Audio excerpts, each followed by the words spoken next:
trabaho na naman ng ulo mo. Ang lalaki ng mga barso.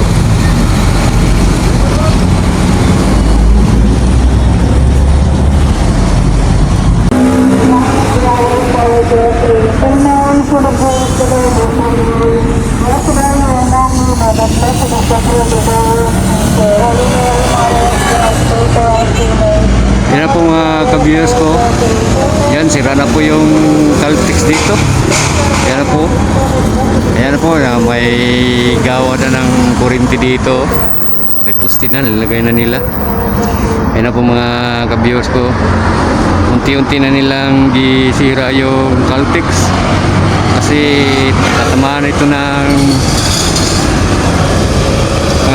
tulay eh. Ito yung landing. Papuntang Arcastillo ito. Yan na po mga ka-viewers ko. Okay. Kitang-kita po natin mga ka-viewers ko. Yan na po mga ka-viewers ko. Saka dito sa kabila mga ka-viewers ko. Ayan na po yung MTC. Tinamaan ng konti yung MTC. Yan o. Yan mga ka-viewers ko. Okay, punta tayo sa kabilang area mga ka-viewers ko. Punta tayo dun sa loob. Yan o. Yan yung Aswilo Cove dyan. Yan, dyan datan kulay o. Yung traffic light, tanggal yan. Wala na yan, tanggal yan. Yan po. Okay.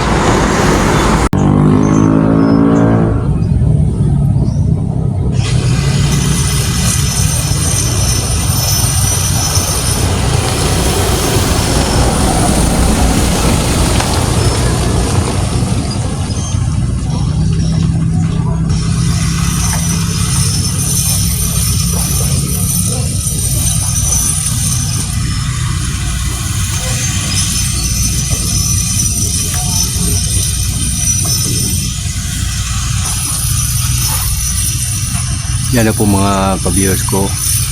Yan, nililisan na nila yung poste para maganda tignan. Yan po. Grabe yung trabaho nila mga busing ko. Masyadong mainit.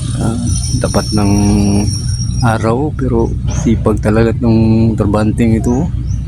Yung mga ka-viewers ko. Inalis nila yung mga marumi.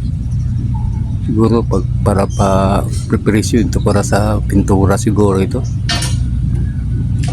Yan o.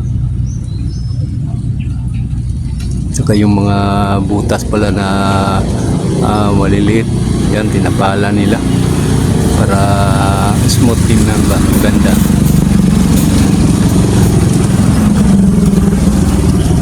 Ganda talaga ng trabaho nila. Matibay.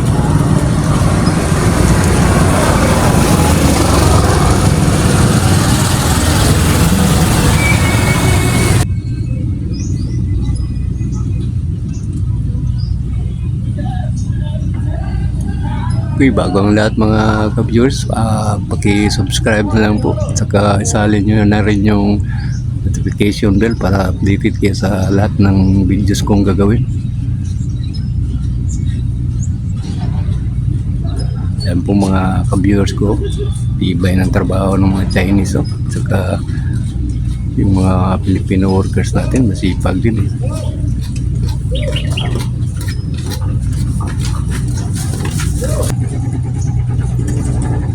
Yan po, tapos na po yung mga poste. Yan, kita natin mga ka-viewers ko. Yan po mga ka-viewers ko. Yan o, tapos na yan. Yan mga ka-viewers ko. Yan po, yan. Gandang trabaho.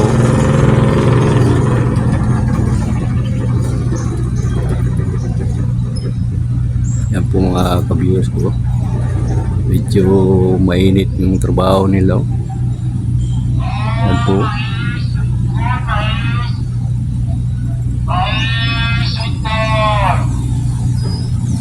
Yan yung dalawa doon sa dulo. Tapos na rin yun.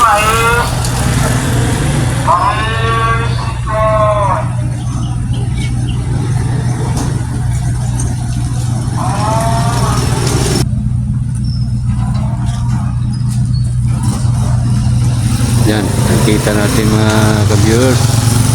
Ayan, mga puste na natapos. Girder na lang ang kulang nito. Ayan, no?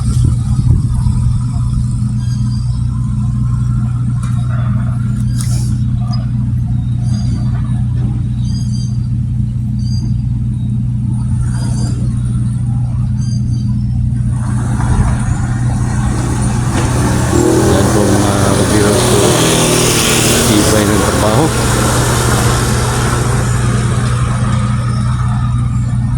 Okay, hanggang dito muna tayo at sana nagustuhan nyo yung video ko ito. Maraming salamat. Hanggang muli. Thank you very much. God bless you all.